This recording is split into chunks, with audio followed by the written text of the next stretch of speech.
Sveiki laidos Savaitė Kėdainiuose žiūrovai.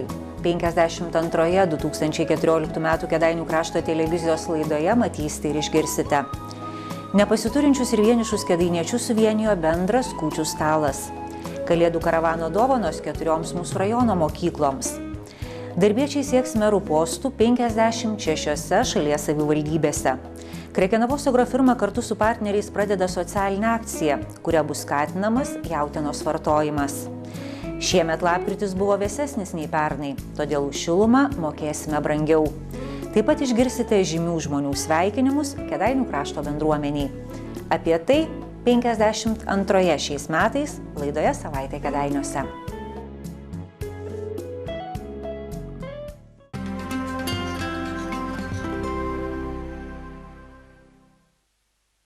Bendrovė Krekenavos agrofirma kartu su partneriais paskelbė pradedanti socialinę kampaniją, kuria Lietuvos gyventojai skatinami vartoti daugiau lietuviškos jautienos. Mėsos perdirbimo įmonė šalies rinkoje pristato naujus gaminius iš jautienos. Pasak Krekenavos agrofirmos generalinio direktoriaus Lino Grikšo, mėsos perdirbėjai pradėjo svarstyti apie būtinybę Lietuvoje parduoti daugiau jautienos ir jos gaminių po to, kai Rusija uždraudė mėsos ir jos produktų importą. Aišku, jos atsirado perteklius, ne tik tai Lietuvoje, visoje Europos Sąjungoje. Ūkininkam pradėjo kristi kainos, nes, kaip žinom, kainas reguliuoja paklausos pasiūlos dėsnis. Ir atsirado dilema, yra iš principų reikalinga Lietuvai galvijininkystė, ar reikia auginti tos galvijus, ar plėsti šitos ūkius, ar juos investuoti, ar paprasčiausiai užbaigti, išsiskersti ir uždaryti šitą verslų šaką. Ir tos kultūros, kaip Lietuvoje nėra vartojimo didelės jautienos, jinai ir šiek tiek yra brangesnė ir galbūt žmonės ne visą laiką moka ją paruošti tinkamai, trūksta žinių, kad tinkamai paruošti. Tai mūsų firmos buvo idėja, mūsų technologai pakankamai ilgai dirbo ir sukūrė iš principo jau pilnai paruoštus vartojimui gaminius, grinai iš jautienos, išlošia visos pusės šitoje vietoje, tai yra ir augintojai, nes būtent tai lietuviška žaliava, pabrėžiu, tik tai lietuviška. Išlošia ir vartotojai, nes jie gauna, jautiena vis tiek yra, sakykime, vertingiausia mėsa iš tų tradicinių mėsų. Išlošia ir prekybininkai, aš manau, jeigu didėja vartojimas, išlošia ir turbūt apskritai visas mūsų žemės ūkis. 2012 metais Lietuvos įmonės į Rusiją eksportavo jautienos už 210 milijonų litų, o šiais metais parduota vos už 85 milijonus litų. Krekenavos agrofirmos technologai sukūrė naujus produktus, kokių iki šiol rinkoje nebuvo. Startuodami su šitą akciją mes turime 4 gaminius iš jautienos, tai yra dešra, kurią mes turėjom jau ilgą laiką, tai yra jautienos kumpinė dešra vytinta ir turime dabar keletą naujienų, tai yra virtos dešrelės pieniškos, tai kuo labiausiai didžiuojamės galbūt su 90% grynos jautienos. Toliau turime vytintas jautienos dešrelės, taip pat irgi naujiena, kur ten 100% vien jautienos žaliava yra naudota ir tik prieskonį. Ir yra dar viena naujiena, tai irgi nestandartinė, tradicinė tokia, galbūt mes įpratę, kad virtos dešros dažniausiai būna iš kiaulienos ar vištienos, ar ten su truputėliu jautienos galbūt. O mes padarėme vieną virtą dešrą, būtent kurioje yra naudota tik tai jautienos žaliava. Tai va būtent šitie 4 gaminiai startuoja kol kas. Paskui bandysime kurti dar, tai bus ir kepimui paruoštų gaminių linija, reiškia orkaitėj kepti, ant grilio kepti, galbūt ir tų pačių pusfabrikačių, reiškia paruoštų naudojimų iš karto. Statistika teigia, kad kiekvienas lietuvis per metus suvalgo apie 43 kg kiaulienos, 21 kg vištienos ir tik 4 kg jautienos. Vakarų Europos gyventojai jautienos suvalgo po 10–15 kg per metus. Kiekviena tokia akcija, kuri pabrėžia vartotojui, kad tikrai yra lietuviška produkcija, kad tikrai jinai sveika yra, tikrai pagaminta iš mūsų Lietuvos užaugintų ūkininkų supirktų gyvulių, tai aš manyčiau tikrai sveikintinas toks dalykas. Lietuvos ūkininkai kas mėnesį patiria 10 milijonų litrų nuostolį vien dėl Rusijos embargo ir kadangi paveikia embargas, tai sumažėjo supirkimo kainos. ir patiriami tokie nuostoliai. Skaičiuojama, kad Lietuvoje šiuo metu laikoma apie 130 000 galvijų. Iš jų apie 20% atitinka aukščiausios klasės reikalavimus. Kiti galvijai yra pieniniai arba mišrūnai. Jų mėsa kokybiška, bet labiau tinkama pramoniniams gaminiams. Žemės ūkio viceministras Vilius Martusevičius patvirtino, kad gyvulininkystė ir toliau bus skatinama. Naujajame ES finansavimo laikotarpyje ji išlieka prioritetinė ūkio šaka. Šeštadienį Kėdainiuose vykusiame darbo partijos tarybos posėdėje buvo patvirtintas galutinis darbo partijos kandidatų tiesioginiuose merų rinkimuose sąrašas. Taip pat partija patvirtino dalį kandidatų į savivaldybių tarybas. Ano darbo partijos garbės pirmininko Viktoro Uspaskich partija sieks merų postų 56 šalies savivaldybėse ir tikisi laimėti daugiau kaip 10. Judame į priekį. Štabo vadovas stiprus su patirtimis, nors jaunas. Ir aš galvoju, kad jeigu taip kaip dabar yra nusiteikimas ir bus vykdytas visas rekomendacijas štabo vadovo, mūsų konsultantų, bus vykdytas komandinis darbas, tai tikrai galiu pasakyti, kad mūsų laukti neblogą sėkmę. Kokias savybės meras turėtų, kad rinkėjai patikėtų juo ir jį išrinktų? Jis turi būti profesionalus ir nuoširdus. Ir aš visą laiką sakau, kad nuoširdumą, profesionalumą dar laikinai galima paslėpti, nuoširdumą niekada. Todėl, kad tas dalykas eina per kitą prizmę, per kitą sąmonę. Žmogus visą laiką automatiškai, net netaikant jokios logikos, galim atskirti. Todėl nuoširdumas ir profesionalumas tai yra patys pagrindiniai dalykai ir atkaklumas, nuoseklumas, daug darbų reikia įdėti. Pasistengti pabendrauti su visais savo gyventojais. Tokia galimybė iš tikrųjų yra. Kad čia rajonas nėra didelis, tam 50 kiek tam tūkstančių, apie 60 000 yra žmonių, daug yra bendrijų, daug yra asociuotų struktūrų įvairiuose vitelėse. Ir laisvai galima pabendrauti beveik su visais. Jeigu tu atversi savo dušą, širdį žmogui, prašysi būti prisaikdintas jo palinkėjimais, tai tikrai sėkmė lydės. Taip pat partija dalyvaus savivaldybių tarybų rinkimuose 58 šalies savivaldybėse ir viliasi pagausinti savivaldybių tarybų narių skaičių iki 300. Kėdainių krašto televizijai sakė darbo partijos pirmininkė Loreta Graužinienė. Pagal dabartinės teisės aktus vienas meras tikrai nebus pajėgus valdyti rajono, nes net nebuvo keista, kaip darbo partija siūlė konstituciją. Ir manau, kad būtina turėti labai stiprią komandą tam, kad meras galėtų įgyvendinti savo pažadus. Todėl darbas vyksta labai aktyviai ir tai, kad mūsų darbo partijos narių kuo daugiau patektų į savivaldybių tarybas. Darbo partijos kandidatas į merus Kėdainių rajono savivaldybėje Nijolė Naujokienė. Paskutiniuose savivaldybių tarybų rinkimuose darbo partijos delegatai laimėjo 165 vietas. Šiuo metu darbiečiai dirba 55 savivaldybių tarybose. Darbiečių merai vadovauja 3 savivaldybėms. Taip pat partijos taryba patvirtino kandidatai į atsilaisvinusi Seimo nario postą Žirmūnų vienmandatėje rinkimų apygardoje. Juo tapo darbo partijos pirmininkės pavaduotojas Gediminas Vagnorius.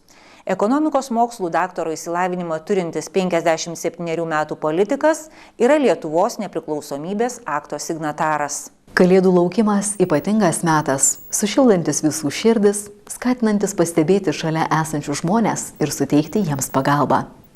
Sekmadienį po šventų mišių Švento Juozapo bažnyčioje vieniši ir sunkiau gyvenantys kėdainiečiai pakviesti į kalėdinę popietę, kurią surengė Švento Juozapo parapijos karito bei labdaros ir paramos fondo Viltis Vikonda savanoriai. Fondas Viltis Vikonda su karitu Juozapo bažnyčios draugauja 6 metai.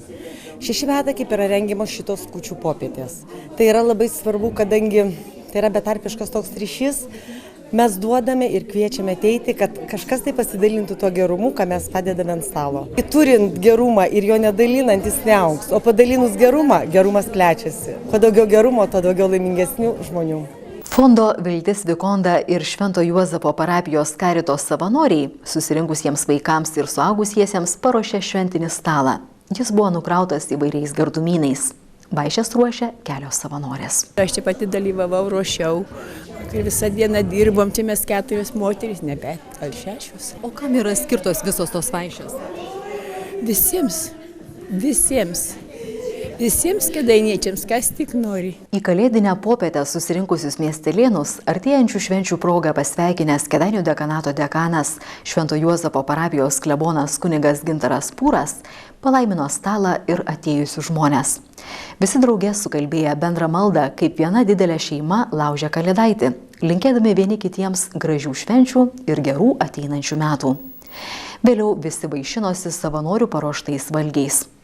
Popietėje dalyvavę kėdainiečiai sakė, kad jiems toks susibūrimas labai svarbus dvasinė prasme. Mano pačios vaikas serga ir dabar jisai niekur net iš namų neišeina, tai nors dalelę viso to ateisiu, papasakosiu, ką mačiau, kaip viskas vyko ir labai šaunu, kad yra Viltis Vikonda, kad yra moteris Švento Juozapo bažnyčios, kur padaro tokius pietus, tokią šventę vaikam. Skaitau, kad labai gerai, labai didelis įnašas, nes Kėdainiuose daugiau niekas to ir neužsima. Kaip manote, šiais laikais yra daug stokojančių vienišų žmonių? Labai daug. Tik tai paprasčiausiai žmonėms labai sunku per save perlipti ir ateiti pasakyti, kad jiems reikia tos paramos, reikia pagalbos ir jie lieka vieni namuose. Praeitais metais aš dalyvavau šičia. Į šį metų už prašymą turėjau. Vienas ką nors pasiruošė. Čia pabūti, kompanijų, susiburs, čia ateis kunigėlis, visi žmonės, tai labai daug. Juk pavalgyti, namuose pavalgyčiau.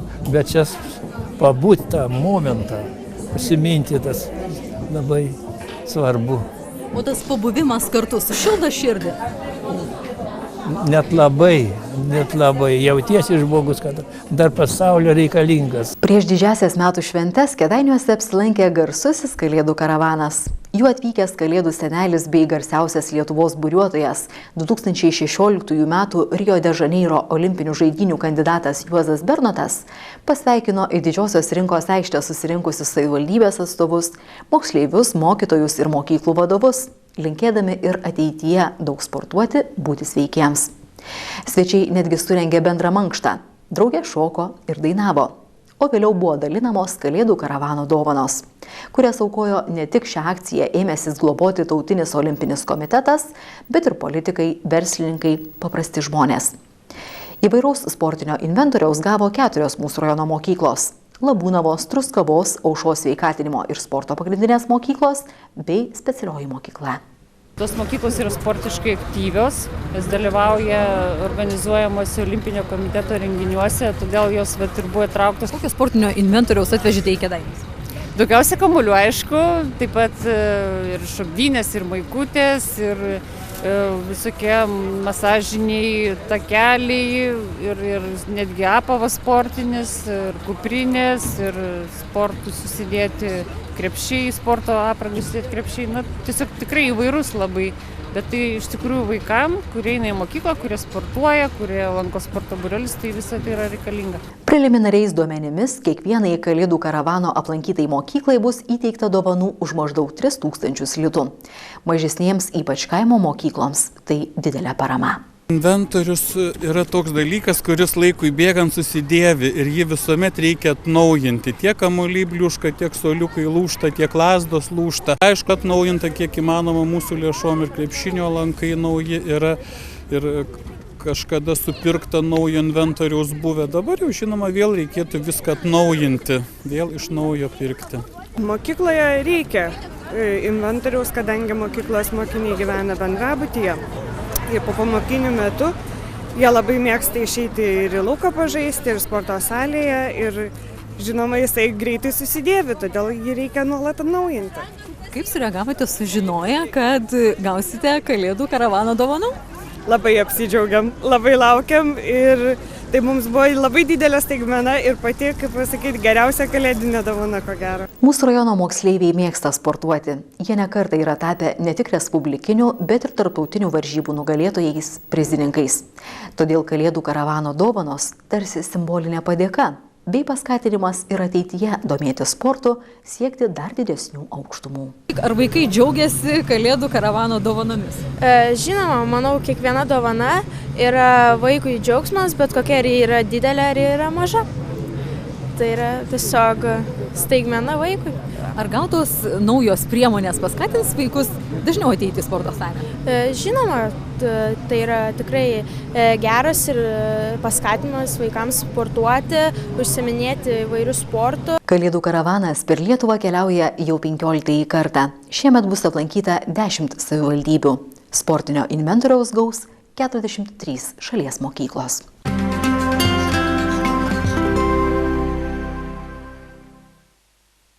Akcinė bendrovė Panevėžio Energija informuoja, kad kėdainiečiai lapkričio mėnesio mokesčių už būsto šildymą sulauks vidutiniškai 24,5% didesnių nei prieš metus. Mokestis už šildymą didėja dėl pabrangusios šilumos ir žemesnės oro temperatūros. Kėdainiuose lapkričio mėnesio vidutinė lauko oro temperatūra siekia 2,7 laipsnio šilumos. Prieš metus temperatūra buvo 4,8 laipsnio šilumos. Šiais metais šiluma pabrango 2,5%. 50 kvadratinių metrų buto šildymas gyventojams vidutiniškai kainuos 132 litus. Praėjusių metų lapkritį už tą patį plotą jie mokėjo apie 106 litus. Lapkričio mėnesį gyventojams 1 kvadratinio metro šildymas vidutiniškai kainavo 2 litus 64 centus. Tuo tarpu daugiausiai šilumos suvartojantis namai mokės net po 4 litus 79 centus už kvadratinį metrą. Na, o renovuotose daugiabučiuose namuose gyvenantis gyventojai už kvadratinio metro šildymą mokės tik 79 centus už kvadratinį metrą. Taigi renovacijos nauda yra akivaizdi. Pakalbinome keletą kėdainiečių. Įdomu buvo sužinoti, kiek jie mokėjo už buto šildymą lapkričio mėnesį. 104. Už 2 kambarių butą? Taip, 2 kambarių butą. Aš 3 kambarių, bute užmokėjau už praeitą mėnesį 150. Bet šilumos tai nereikėjo tiek, nes laukia šilta ir radiatoriai buvo šalti, pasakius taip, vis viena nemažai užmokėjau.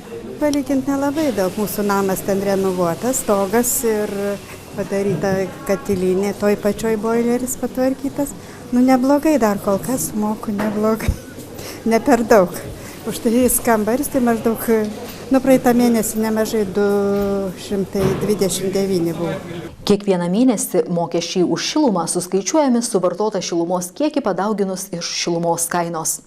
Šilumos kaina visiems gyventojams yra vienoda, o mokėjimų skirtumus už šildymą atskiruose pastatuose daugiausiai lemia skirtingas šilumos suvartojimas juose. Name suvartotas šilumos energijos kiekis pagrinde priklauso nuo 2 veiksnių, tai yra išorės lauko oro temperatūros ir pastato išorinio atitvarų, kitaip tariant, išorinių sienų šiluminės varžos. Kuo ši varža yra mažesnė, tuo pastatas šilumos energijos sunaudoja daugiau. Ne paskutinį vaidmenį šilumos suvartojime vaidina ir kvalifikuota pastato šildymo sistemų prižiūrėtojo veikla bei pačių gyventojų norai. Vieni gyventojai sutinka gyventi vėsesnėse patalpose, kiti norėtų šilčiau gyventi, o tai be abejo irgi įtakoja bendrą šilumos suvartojimą name. Prasidėjus šildymo sezonui šilumos tinkluose sulaukėme, sakyčiau, nepagristų kaltinimų dėl nešilančių butuose šildymo prietaisų, nešilančių gyvatukų ar per aukštos ar per žemos karšto vandens temperatūros. Norėčiau atkreipti dėmesį, kad šilumos energijos tiekėjas už šilumą pristato iki vartotojo šilumos punkto. Toliau pastate atsakingas už šilumos paskirstimą yra namo gyventojų pasirinktas šildymo sistemų prižiūrėtojas. Jeigu gyventojai patys nepasirenka to prižiūrėtojo, yra skiriamas administratorius. Taigi ir visi šitie klausimai jau mano paminėti turėtų būti visų pirma skirti pastato valdytojui arba namo administratoriui. Kraštiečių teiraujamės, ar šilta jų namuose. Langus atidarau, žinokit. Man ne per šilta. Tikrai gerai kūrena. Kadangi aš gyvenu, kur mano jau galinis, tas kampinis būtas, tai man būna šaltoka, o viduriniam būna, reiškia, per šilta. Nu, vat ir toks nesuderinamumas yra. O kur tuomet kreipėtės? Nu, yra komendantė, mūsų santechnikas geras, tai mes ir, žodžiu, pasitvarkom. Dabar tai nėra šalčio, to šilumos nereikia, nesiskundžia. O kur kreipėtės, jeigu per karštą būna arba per šaltą? Nu, tada mes turim santechniką, mūsų bendryje ir jis pareguliuoja tenai, atsuka daugiau šilumos, šiluminė mazgė. Šie metai netrukus baigsis. Tad buvo smalsu sužinoti, ar kėdainiečiai yra skolingi akciniai bendroviai Panevėžio Energija už centralizuotai tiekiamą šilumą ir karštą vandenį. Kėdainiečiai buvo ir yra skolingi už šilumos energiją ir šiuo metu jų skola viršyje 4 milijonus litų. Ar už skolas yra palūkanos? Taip, už skolą skaičiuojasi 5% metinių palūkanų, todėl didinti tų skolų ir delsti jas sumokėti nėra tikslinga. Akcinės bendrovės Panevėžio Energija Kėdainių šilumos tinklų rajono abonentų grupės vyresnysis vadybininkas Edvinas Malinauskas kviečia gyventojus mokesčius už šildymą ir karštą vandenį sumokėti, nelaukiant paskutinės šių metų dienos. Atsižvelgiant į tai, kad mūsų laukia ilgos šventės, taip pat nuo sausio 1 dienos nacionalinę mūsų valiutą litus pakeis kita valiuta eurai. Bankai mus informuoja, kad paskutinėmis dienomis jų darbo laikas bus sutrumpintas ir gali būti sutrikimų informacinėse sistemose. Todėl gyventojams nereikėtų atidėlioti savo mokesčių paskutiniai dienai ir stengti susimokėti kuo anksčiau.